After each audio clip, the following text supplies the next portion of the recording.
Yeah, I'll react to that, sure. Hi guys. Wernher von Braun. I'm chewing gum. Probably rude of me. Wernher von Braun, Man in Space, Disneyland, 1955. Let's do it. Demonstration. To the engineer, spaceflight poses two problems. The first is, of course, to build a rocket ship. The second, and no less important, is to prepare and train the men who are to fly the future rocket ships and to provide suitable working conditions that will enable them to survive in space. To help show you what is being done to solve these problems, we have called upon one of the foremost exponents of space travel, Dr. Wernher von Braun, who is at present the chief of the Guided Missile Division of the Army's Rocket Center at Redstone Arsenal. He was also overall director of the development of the original V-2 rocket. Now here's a model of my design for a four-stage orbital rocket ship. Compared to the unmanned instrument rocket, it is quite large, but the overall size and weight of the rocket is mainly determined by the 11 tons weight of this top section. This weight dictates the amount of fuel and the numbers of motors needed to produce enough power to equalize the gravitational pull of the Earth. The payload in the top section will consist of 10 crew members plus equipment. Notice the wings, small rocket motor, and landing gears. This is a section that must ultimately return the men to the Earth safely. To produce the energy needed to hurl this stage into the orbit, we need these three additional rocket-powered sections. Here we have a cutaway drawing of our rocket, showing the location of the fuel and the motors of each section. The first stage carries 1,060 tons of fuel, and its 29 motors will lift the entire weight of the ship vertically off the ground.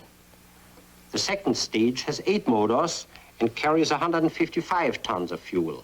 I wonder what so obviously as you add more fuel, you also add the weight of the fuel. So clearly for every ton of fuel put into the rocket, obviously that ton of fuel provides more thrust than it does weight. You know what I mean? And so I wonder what the kind of ratio is of like, what does 1 ton of fuel, which adds that weight that has to be pushed up, equate to the amount of thrust or force given to oppose it and going up?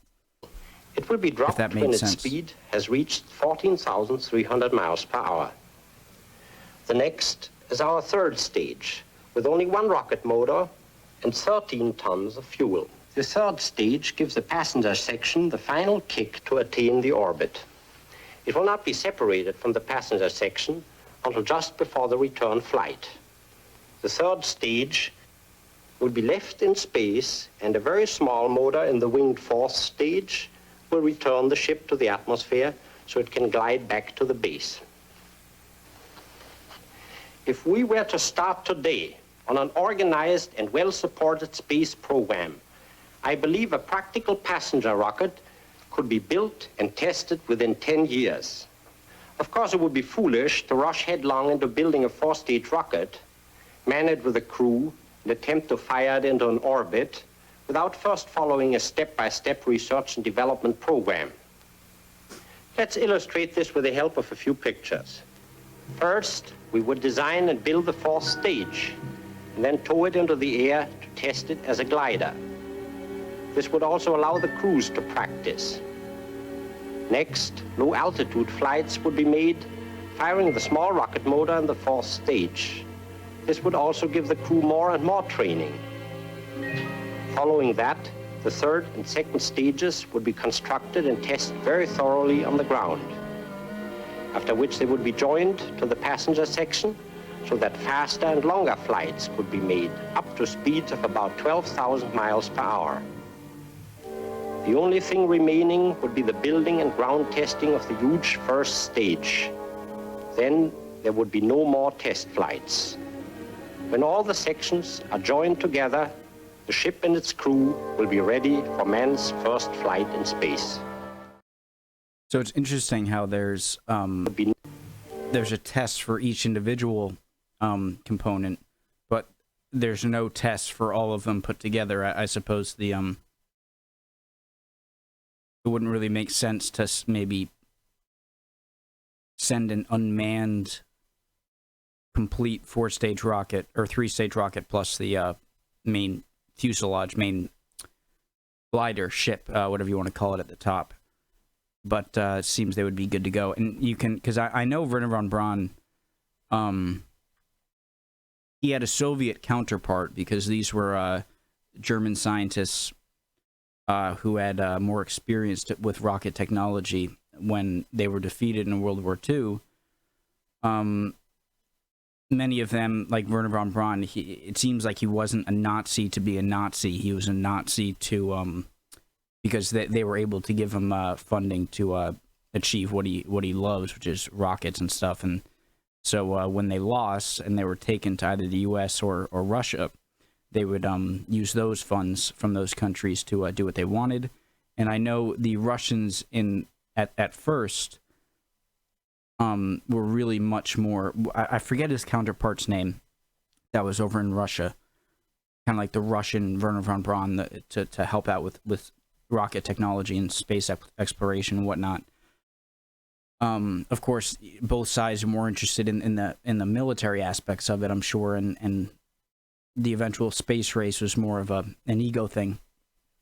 But I know Wernher von Braun was very frustrated with the lack of American funding when he knew his sort of rival over in Russia was getting all the funding he needed from the Soviets. And you can tell, like, when he said, if we were to today on an organized right here. If we were to start today on an organized and well-supported space program, I believe a practical passenger rocket could be built and tested within 10 years. I can just imagine him, I know that finally, Walt Disney gave him the opportunity to show his ideas to the public because pleading to the government was proving no use to get his funding for this rocket technology and testing and whatnot and building. This was a big thing for him going on to Disney and trying to put it right to the public so that he could rev them up and then eventually get the funding, which he did. So, yeah, great video. It's crazy. All the craze that everyone knows was in the 1950s around rockets and space exploration in the 60s, early 70s. Love it. Awesome. Hope you guys enjoyed that. See you next time.